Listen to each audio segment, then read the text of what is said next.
கர்த்தருடைய பரிசுத்த நாமத்துக்கு ஸ்தோத்திரமும் கனமும் மகிமையும் உண்டாவதாக.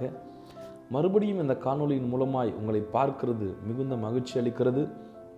2 பேதுரு 2வது அதிகாரத்தில் ஆண்டவர் சொல்லுகிறார், கள்ள தீர்க்கதரிசிகளும் ஜனங்களுக்குள்ளே இருந்தார்கள், அப்படியே உங்களுக்குள்ளும் கள்ளப்போதகர்கள் இருப்பார்கள்.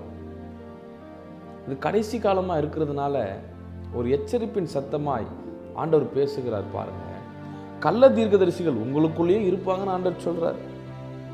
இன்னைக்கு அநேக கள்ள தீர்க்கதரிசிகள் எழும்பி தந்திரமாய் வேத புரட்டுகளை தந்து தங்களை கிரயத்துக்கு கொண்ட ஆண்டவரை மறுதலிக்க வைக்கிறார்கள்.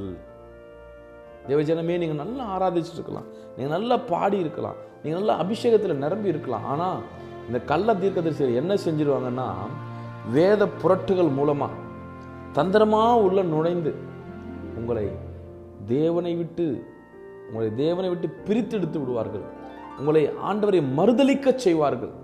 ஆனபடினால நீங்க என்ன செய்யணும்னா, கள்ள தீர்க்கதரிசிகளுக்கு ஜாக்கிரதையா இருக்க வேண்டும். பாருங்க, அவரை எப்படி கண்டுபிடிக்கணும்னா, வேதம் சொல்லுது, அவர்களுடைய கெட்ட நடக்கைகளை அநேகர் பின்பற்றுவார்கள். அப்பனா கள்ள தீர்க்கதரிசிகளை நீங்க நல்லா புரிஞ்சுக்கலாம். அவர்களை கனிகளாலே நீங்கள் அறிந்து கொள்ள வேண்டும்.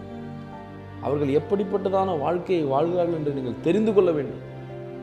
அவங்க வேத புரட்டுகளை செய்து தவறையெல்லாம் தவறே இல்லைன்னு சொல்லுவாங்க. இதெல்லாம் தப்பே இல்லை, ஆண்டவர் மன்னிச்சிருவாரு, எல்லாத்தையும் செஞ்சு முடிச்சிட்டாரு, இனிமே நீ பாவமா மாறவே மாட்ட, ஆண்டவர் சிலுவையில் எல்லாத்தையும் சுமந்துட்டாரு அப்படின்லாம் சொல்லி நிறைய பேர் உங்களை பேசி உங்க இருதயத்தை ஆண்டவர் விட்டு பிரிக்க பார்க்கலாம். ஆனால் நீங்கள் ஜாக்கிரதையாக, இந்த ஆண்டவரை விட்டு என்னை யாராலையும் பிரிக்க முடியாது, இந்த தேவன் எனக்கு போதும், இந்த இயேசு எனக்கு போதும் என்று சொல்லி நீங்கள் உறுதியாய் இவருடைய கரத்தை இறுக பிடித்துக் கொள்வீர்களே, ஆனால் அவர் உங்களை விட்டு எங்கேயும் போக மாட்டார். ஆனால் நீங்கள் ஆண்டவர்கிட்ட கேட்கணும், ஆண்டவரே, நான் ஒருவேளை உங்கள் கையை பிடிச்சா விட்டுட்டு ஓடிடுவேன், நீங்கள் என் கையை இறுக பிடிச்ச, அப்போ நான் உங்களை விட்டு போவேன். இதை பார்த்து கொண்டிருக்கிற உங்களுக்கு ஆண்டவர் ஒரு வார்த்தையை சொல்ல விரும்புகிறார். கள்ள தீர்க்கதரிசிகளுக்கு எச்சரிக்கையாரு, கள்ள போதகர்களுக்கு எச்சரிக்கையா இருங்க.